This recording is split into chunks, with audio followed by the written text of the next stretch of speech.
every meat eater is actually being subsidized, greatly subsidized by every non-meat eater.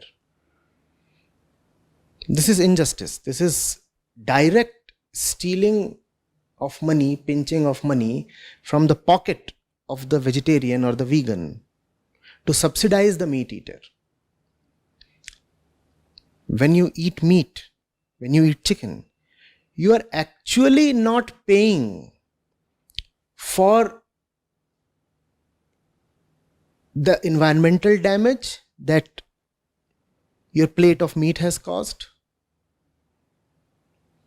You're not paying for the climate change. You're not paying for the biodiversity depletion. You're not paying for the loss of tropical jungles, green cover, nothing. None of that has been factored into the price of your tandoori chicken. But the cost is enormous. So somebody is bearing that cost. Who is bearing that cost?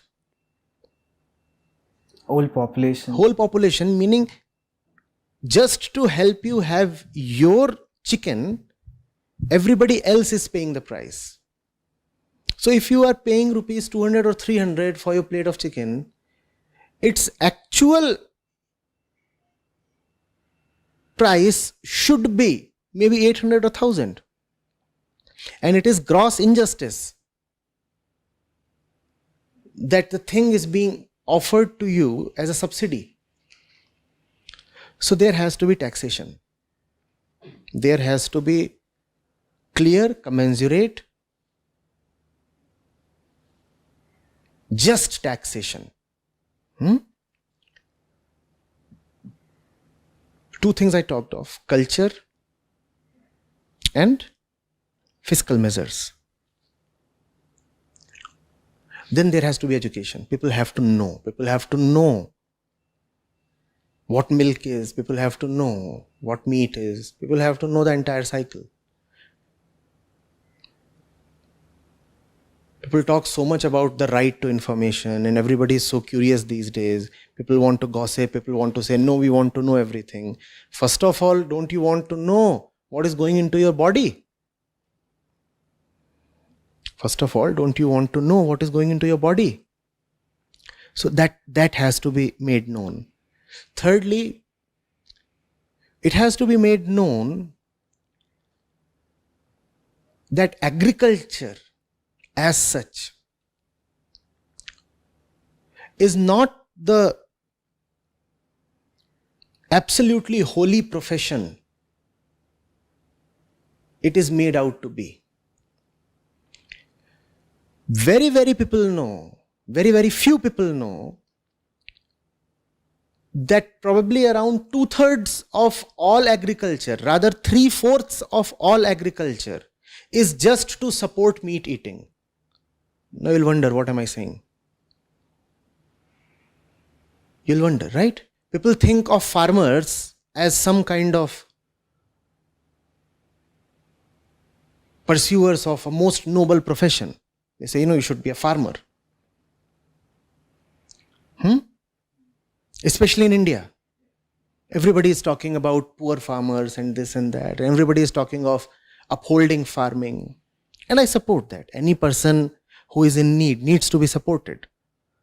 But the field of farming, the entire industry of farming, the entire sector of agriculture, it has to be seen in perspective. We must know the facts. Truth has to be exposed.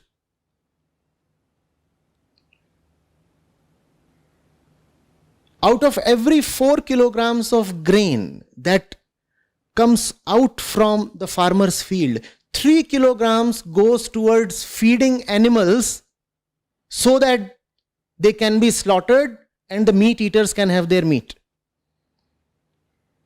That's the reality of agriculture.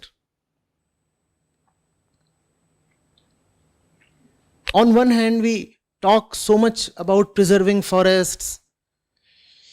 And if forests go, then the habitat of so many species just disappears. You need not physically eliminate those species. You just need to cut the forests down. And those species are gone. Now, why are the forests disappearing at such a huge rate?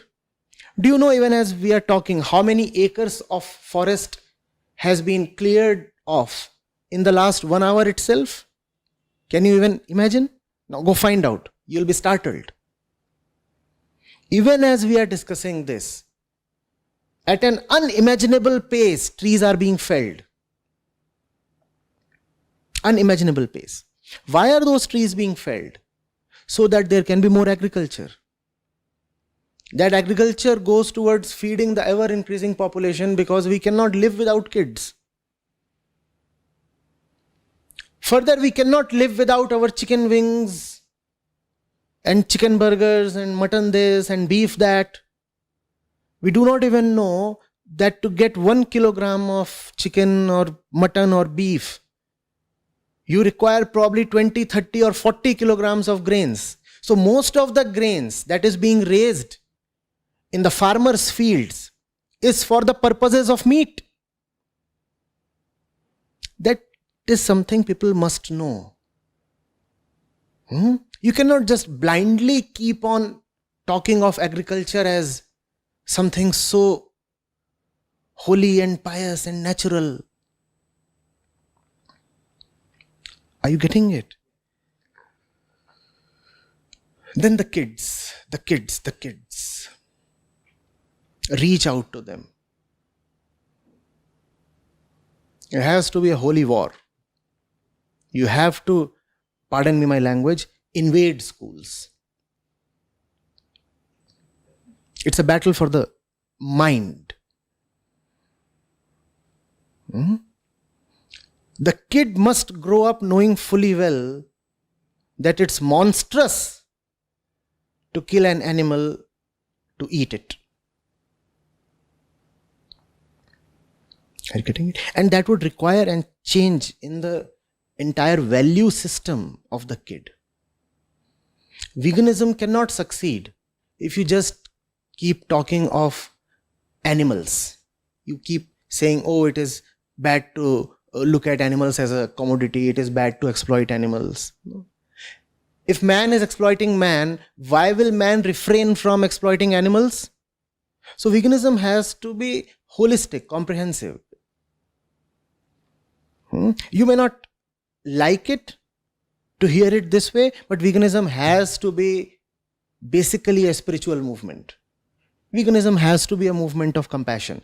And when compassion comes, you will not be compassionate towards merely the animals. When compassion rises in you, then you will be compassionate towards everything, everybody, and yourself. First of all, you will cease to be cruel towards yourself, which most people are. So veganism needs to broaden its scope.